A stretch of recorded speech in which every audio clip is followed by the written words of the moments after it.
তো গাইস আমাদের জার্নি শুরু দীঘার পথে।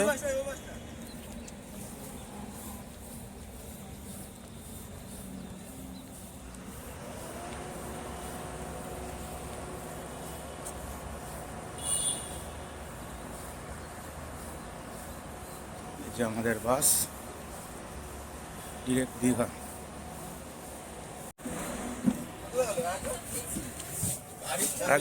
আরেকজন নিচে বলে পুরো কেজরা চলছে আমাদের মধ্যে। আমি তোর পাশে বসবো, বলে দাও। কেজরা তো দারুণ হচ্ছে, হেভি কেজরা হচ্ছে। এই যে আমাদের স্যার, এই যে আমাদের স্যার 6টা বাস বলে 6:30টায় নিয়ে এসেছে। ওই ভীষণ তারা। এই দেখা যায়। আচ্ছা আমরা একটু পরিচয় করিয়ে দিই। ভীষণ তারা, সরে দাঁড়া, সরে দাঁড়া। আমাদের যাত্রা পার্টির লিডার, তো ভালো তবলা বাজায়। কেন এবং অন্য কিছু নিচে একটা এই যে আমাদের ফটোজেনিক মানুষজন। আসো আসো আসো, এন্ট্রিটা করিয়ে দাও এক এক করে। আচ্ছা, মদন মিত্রুর বাড়ি হয়ে আমি একটু সৌগতদার বাড়িতে কফি খেতে যাবো। না, এটা বেলঘড়িয়া বাস ডিপো, এখান থেকে যাওয়া যাবে না। আর বাচ্চাটা কি জেলে গেছে? হ্যাঁ পারফেক্ট একদম। রাজার বেটা রিক্সাওয়ালা। এই অর্ণবদা রাজার বেটা রিক্সাওয়ালা।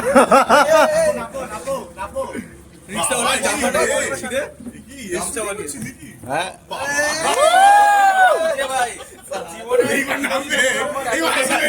এই রে আসতে অভিরূপদার একবার ট্যাঙ্কি খালি হয়ে গেছে। তো গাইস অনেক হাসি মজা হলো। তো আমাদের জার্নি এখন স্টার্ট। এই গঙ্গা পেরিয়ে আমরা এখন চলেছি দীঘার উদ্দেশ্যে। আমাদের বাস ছাড়লো হচ্ছে বেলঘড়িয়া ডিপো থেকে। আমরা এসে পৌঁছে গেছি। মোটামুটি 5 থেকে 5.5 ঘন্টা লাগলো আমাদের এখানে আসতে। জাস্ট ডিপো থেকে আমরা বাইরে বেরোলাম, এখন হোটেল খুঁজছি। যে হোটেলে আমাদের বুকিং আছে সেই হোটেলে আমরা যাব। হোটেলের নাম হচ্ছে অনুষ্কা গেস্ট ইন।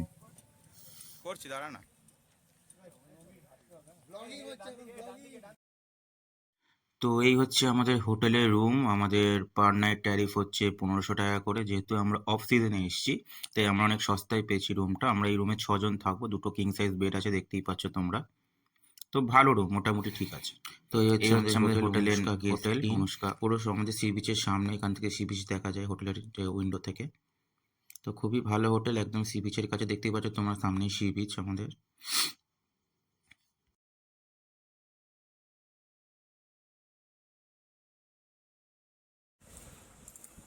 যেহেতু আমাদের এখানে পৌঁছাতে অনেক দেরি হয়ে গেছিলো, প্রায় 11:30, তো খুব খিদে পেয়ে গেছিলো, তাই নিয়ে বসে পড়েছি পেটাই পরোটা আর ঘুগনি, সকালের ব্রেকফাস্ট। দারুণ, 30 টাকা 150 গ্রাম। তো ব্রেকফাস্ট সেরেই আমরা চলে এসেছি দীঘা সি বিচে। দেখতেই পাচ্ছ প্রচুর ভিড়, তবে এই ভিড়টা কিছুই না, যেহেতু আমরা অফ সিজনে এসেছি নভেম্বর মাসে। তো ডিসেম্বরে এলে এখানে পুরো দুর্গাপুজোর মতো ভিড় হবে। আমাদের কলকাতায় যেমন দুর্গাপুজোর ভিড় হয় সেরকম ভিড় দীঘাতেও আমরা দেখতে পাবো। কিন্তু এখন পুরোই ফাঁকা, দেখতেই পাচ্ছ তোমরা। দেখতেই পাচ্ছ মার্কেটটাও পুরো ফাঁকা, অর্ধেকের বেশি দোকান বন্ধ। এবং যেটা জানলাম যে এই দোকানগুলো সন্ধেবেলাও খুলবে না, বিকজ এখন অফ সিজন, তাদের এখন সেরকম বাজার নেই, তাই তারা দোকান আর খুলবে না। এখন ডিসেম্বর থেকে আবার সব দোকান তোমরা দেখতে পাবে। তো সব বন্ধুরা মিলে ঠিক করা হলো যে দীঘায় যখন এসে তো একটুখানি দীঘার সমুদ্রে রাইডে যাওয়া যাক। তাই আমরা এই রাইডটা বুক করেছি। এই রাইডটা আমাদের নিয়েছে 100 রুপিস পার হেড। যেহেতু এখন অফ সিজন তাই আমরা হাফ দামে এই রাইডটা পেয়েছি, কিন্তু ডিসেম্বর মাস থেকে যখন সিজন শুরু হয়ে যাবে তখন এই রাইডটার প্রাইস হয়ে যাবে 200 টাকা পার হেড। এবং এখানে উঠতে গেলে অনেক রিস্কি, বিকজ আমাদের সি বিচের ধারে অনেক বড় বড় বোল্ডার রাখা থাকে। সেই বোল্ডারের উপর দিয়ে ব্যালেন্স করে আসা ইজ টু মাচ রিস্কি। তবুও আমরা অনেক চেষ্টা করে বোল্ডার পেরিয়ে এবং দাদারা যারা ছিলেন তাদের গাইডেন্সে, তাদের সাহায্যে আমরা যেভাবে হোক এই রাইডটাতে উঠে বসলাম। এবার যাওয়ার পালা।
বেশি কম বেশি হয়ে গেছে নাকি?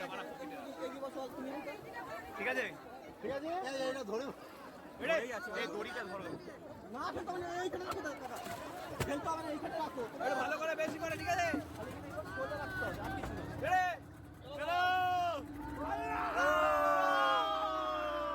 আল্লাহ লেটস গো চল বাংলা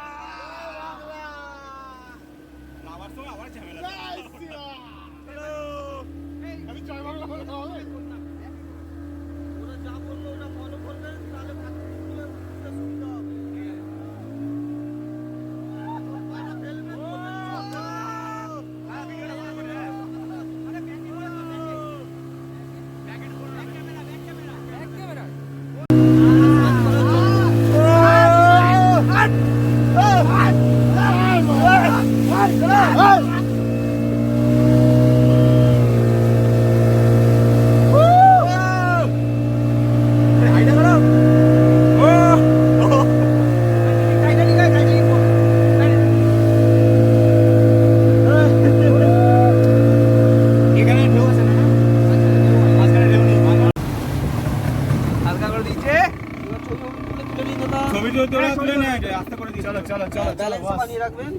ব্যালেন্স রাখে ভাই ফোনে ছবি মাঝখানে গেছ না একদিকে থাকবে একদিকে দুদিকে একটু ভালো তুলে হ্যাঁ ঠিক আছে দাদা কাকা বলছি আয় আয় আমরা মাঝখানটা বসে পড়ি ওরা ওই সাইড থেকে তুলে দিকে হ্যাঁ হ্যাঁ আয় আয় এদিকে এদিকে করতে চাও সান করতে পারো 100 টাকা করে এক্সট্রা চার্জ লাগবে এনে সান করতে হলে না না না না জীবন অনেক এই যে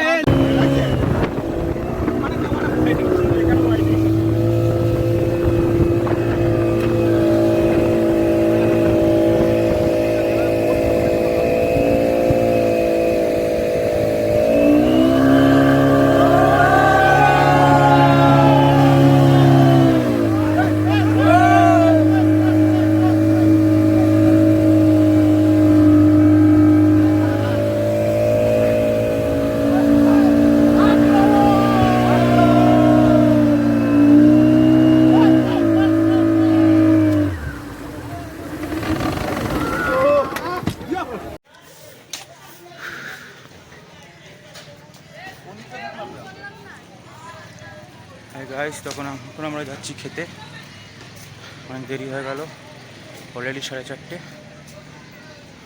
তো অলরেডি আমাদের বন্ধুর যে জেঠু আছে তারই ভাতের হোটেলে খেতে যাচ্ছি সব কিছু রেডি কে দেখাবো আমরা আজকে আমাদের দুপুরে খাবারের মেনু কি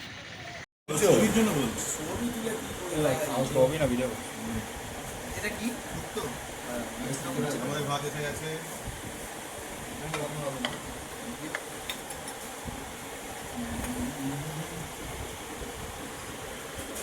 আজকের আইটেম ভাত ডাল একটা চচ্চড়ি শুক্তো আলু ভাজা আরও আছে মাছ সেটা আসছে, এসে গেছে পমফ্রেট, তার সাথে কাতলা কালিয়া। এটা হলো দীঘার রাতের বিচ মার্কেট। দেখতেই পাচ্ছ পুরো ফাঁকা, বিকজ এখন অফ সিজন, তো কয়েকটা দোকানই মাত্র খোলা রয়েছে।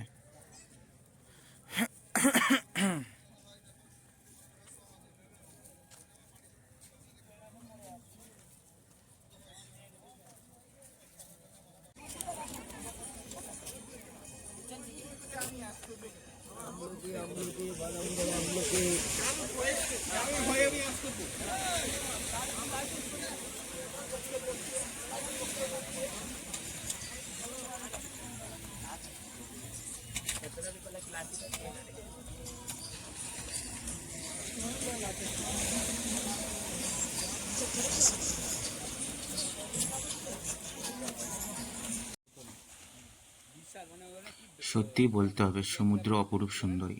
সকালবেলার যে দীঘাকে আমরা দেখেছিলাম, রাতের অন্ধকারে দেখুন সে পুরো জল হয়ে গেছে কালো। আর দেখতে একটা সুন্দর দৃশ্য মনে হলো, কিন্তু একটু ভয়ানক একটি ব্যাপারও রয়েছে এটাই নিয়ে।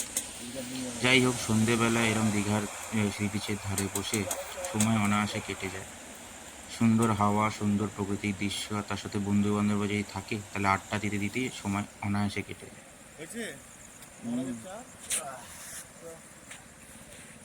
সব হয়ে সব।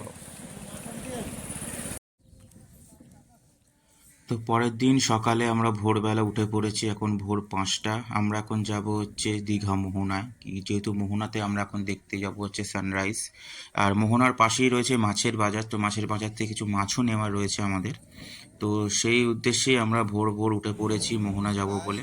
আমরা টোটোও পেয়ে গেছি, টোটো ভাড়া নিল মাথা পিছু 30 টাকা করে, যেহেতু সকালবেলা, অন্য টাইম হলে একটু কম হয়।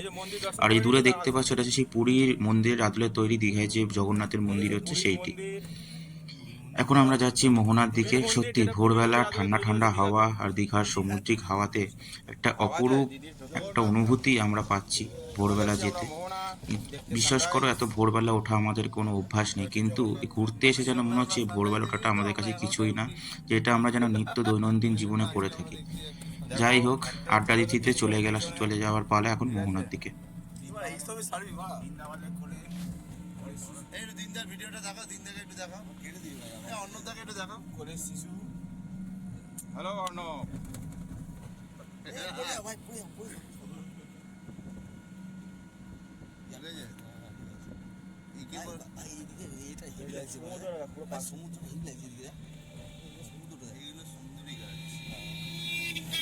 এই গাছগুলোরই প্রকল্পর জন্য এ হয়েছিল, কিন্তু এত কম গাছ লাগানো উচিত না, আরো অনেক বেশি একটা সময় লাগাতে হতো না, বা এই গাছ এমনি হতো না। সুন্দরী গাছ এমনি হতে হলেও দেখা সেটা দেখ। একটা বোর্ড নিয়ে মাছ সমুদ্রে চলে যাবে। ये क्या हुआ, गला অবধি পানি आ गया है। অল টাইম হয়, সর্ষের তেল থেকে শুরু করে মশলা।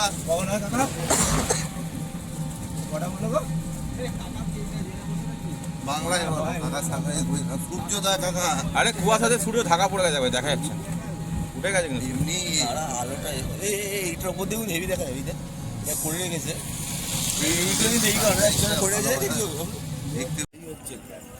ভোরবেলা দীঘা দর্শন ওই একই হচ্ছে।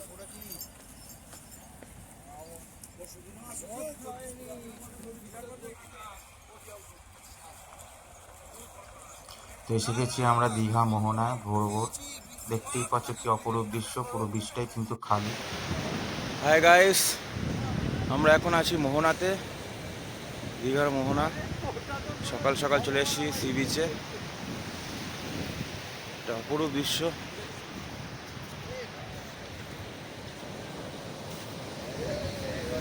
আসুক না, ঠিক আছে, হাই করে দাও।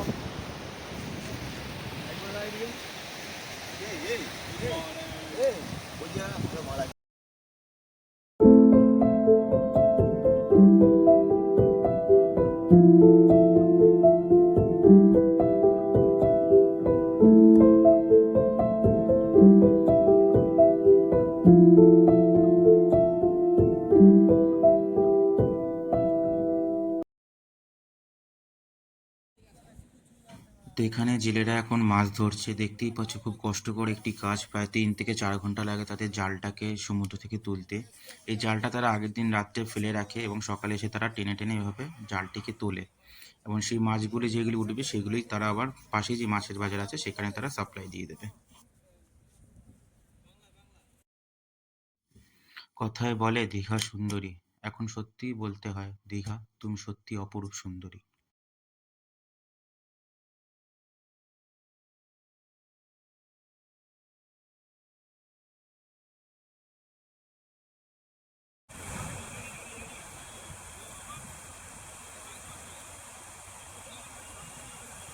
তো দেখতেই পাচ্ছ সানরাইজ হয়ে গেছে, সত্যি ভোরবেলা সূর্য যেভাবে উঠেছে, সমুদ্রের মধ্য দিয়ে সূর্যের যে লাল হাওয়া পড়েছে সেটা দেখতে সত্যি অপরূপ সুন্দর লাগছে।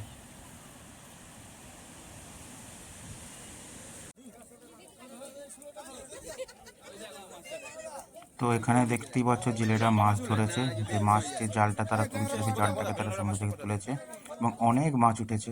অলরেডি ভিড় হয়ে গেছে মাছ তোলা দেখার জন্য, কি কি মাছ উঠেছে সেগুলো দেখার জন্য। এখানে অনেকে আছে যারা অলরেডি ক্যাশ টাকা নিয়ে দাঁড়িয়ে আছে, যারা মাছ পছন্দ হলে এখান থেকে ডিরেক্ট জেলেদেরকে ক্যাশ টাকা পে করে তারা মাছ কিনে নেবে। এই জন্য এখানে এত ভিড় হয়েছে জেলেদের মাছ তোলা দেখার জন্য। হয়তো না জানি এগুলো 20 টাকায় বাজার।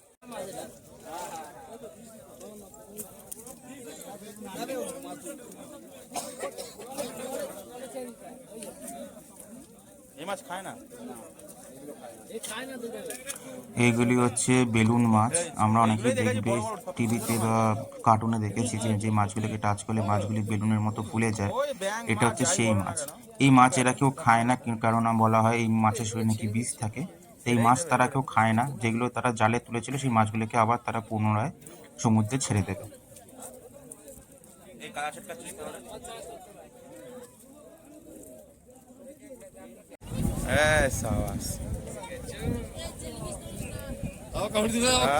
আরে দুখানা খরগোশের মতো দাঁত রে ভাই সামনে।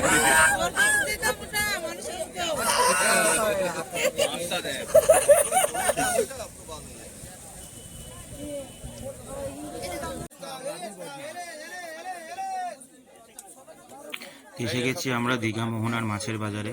দেখতেই পাচ্ছ দুপাশেরই মাছের দোকান। এখানে তোমার নর্মাল টাটকা মাছও পেয়ে যাবে, প্লাস শুটকি মাছ, এটাকে বলে শুকনো মাছ, সেই মাছেরও দোকান রয়েছে। দেখতেই পাচ্ছ এটা হচ্ছে শুকনো মাছের দোকান, যেটাকে আমরা বলি শুটকি মাছ। আর আগে যেটা দেখালাম সেটা হচ্ছে কাঁচা মাছের বাজার।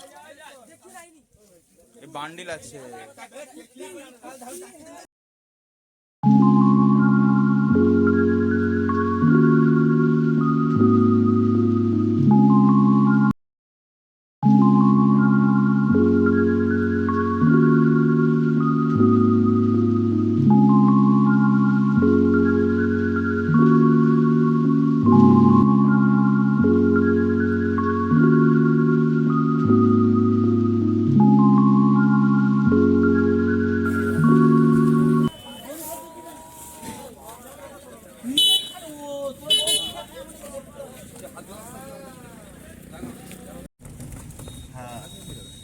পুরীর মন্দিরের মতো সেম মতো। এটি হচ্ছে সেই পুরীর মন্দির, মানে পুরীর মন্দির বলা ভুল হবে, পুরীর মন্দিরের আদলে যে মন্দিরটি দীঘায় তৈরি করা হচ্ছে এটা হচ্ছে সেই মন্দিরটা। আমরা ভেবেছিলাম হয়তো মন্দিরটি অলরেডি উদ্বোধন হয়ে গেছে, আমরা হয়তো পুজো টুজো দিতে পারবো, কিন্তু না, মন্দিরটা এখন উদ্বোধন হয়নি, এখন অনেক কাজ বাকি আছে। শোনা যাচ্ছে যে 2025-এ রথযাত্রার সময় এই মন্দিরটি উদ্বোধন হতে পারে। তো এখনও দেখতেই পাচ্ছ মন্দিরটি কিন্তু সত্যি খুব অপরূপ সুন্দর, এখনও ফিনিশিং হয়নি। পুরো ফিনিশিং হয়ে গেলে কতটা সুন্দর লাগবে সেটা তোমরা বুঝতেই পারছো। একদিকে ভালো, দীঘার ট্যুরিস্টদের জন্য নতুন একটি দর্শনীয় স্থান সরকার এখানে করে দিয়েছে।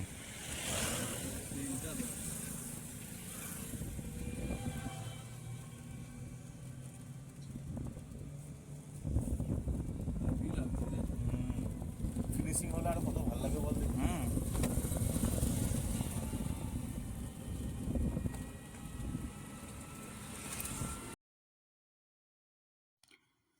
এই যে আমার 3 বন্ধু সুজয়, দিনদা আর জিৎ, এরা অ্যাকচুয়ালি আগে জিমন্যাস্টিক করতো। জিৎ এখনও জিমন্যাস্টিকের সাথে জড়িত, ও জিমন্যাস্টিক কোচ হয়ে গেছে এখন। কিন্তু বাকিরা জিনিসটি ছেড়ে দিয়েছে অনেক দিন আগে, তাদেরকে দেখেও তোমরা বুঝতে পারছো।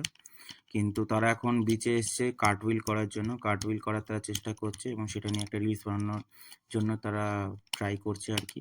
তো দেখো কি সুন্দর তারা কার্টউইল করে। অনেক দিন হলো তারা জিমন্যাস্টিক ছেড়ে দিয়েছে, বিশেষ করে দিনদার সুজা। তবু তাদের মধ্যে যে এখনো সেই ফিটনেসটা রয়েছে সেটা তোমরা এই কার্টউইল করা দেখলেই বুঝতে পারবে। দেখো কি সুন্দর অসাধারণ কার্টউইল তারা করলো।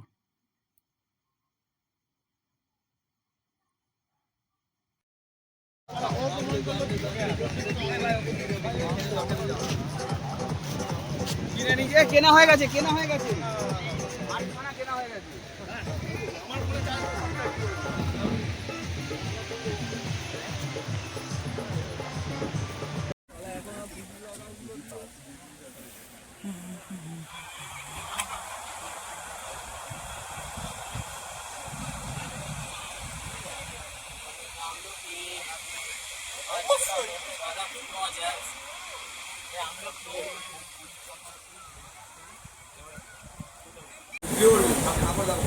হ্যাঁ না তো গাইস, আজকে আমরা থেকে দুপুরে লাঞ্চ করতে, আজকে আমাদের শেষ দিন। আজকে আমাদের মেনুতে রয়েছে ভাত, ডাল। এটা কি মাছ ভাই? মায়া মাছ, তাই তো? যাই হোক, এটাকে দেশি ভাষায় পটল মাছ বলে, এখানকার ভাষায়, দীঘার ভাষায়।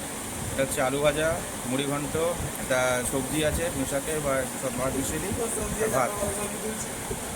এছাড়াও আছে ভোলা ভেটকি, সেটা আসছে একটু পরে।